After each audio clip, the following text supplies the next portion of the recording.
Hi, my name's Eloise. I work on the BPP as a project officer on the Vietnam portfolio.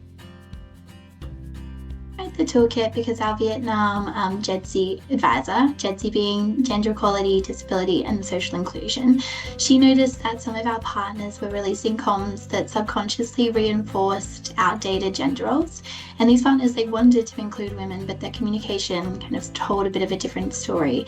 So I worked with our Vietnam GEDSI advisor to create this tool to show partners the small ways that they can change their language to ensure that women feel included and can access the information and really invite them to the conversation.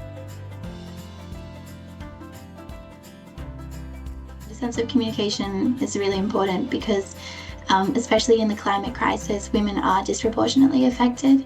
There's some research from the UN Gender Snapshot in 2024 that said that by 2050, climate change may push up to 158 million women and girls into poverty, which is 16 million more than the total number of men and boys.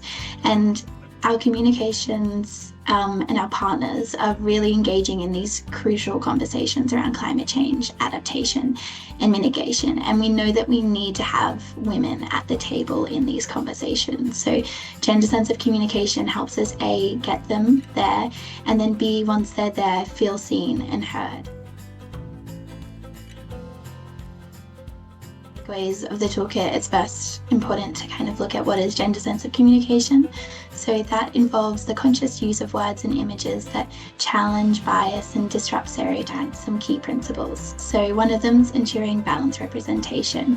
So this is particularly prominent in your imagery. So when you're doing socials communications, making sure that there's a balanced representation of women and men, and that those representations aren't reinforcing existing gender stereotypes. The second principle is challenging those gender stereotypes. So when we read, we can unfortunately, but it is true in reality, subconsciously absorb information through a lens that reinforces gender stereotypes. And this isn't an individual problem, it's something that kind of has been reinforced to us throughout our whole lives. So for example, when you think of a doctor and a nurse, your brain might assign genders to these two roles. So we can kind of write in a way that goes against them and challenges the reader's perspectives. And the last one is using terms that omit women or refer to women in relation to men. So chairman, for example, rather than chair or chairperson, or saying man and wife rather than husband and wife.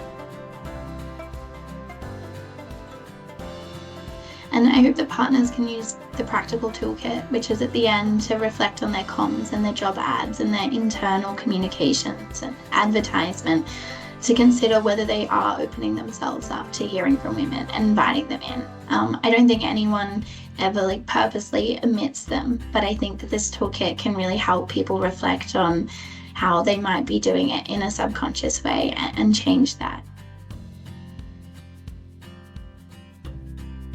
As a final reflection, I think that it is important to note that the areas that BPP operate in Vietnam and Pacific, we do see a lot of traditional hierarchies that definitely add a level of complexity to gender sense of communication, but I think that that makes it even more important. But these tools are just tools, and they obviously need to be tailored to your specific environment.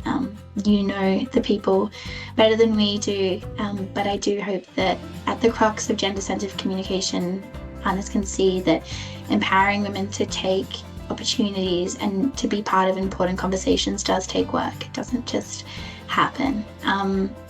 And this tool is not a fix-all solution.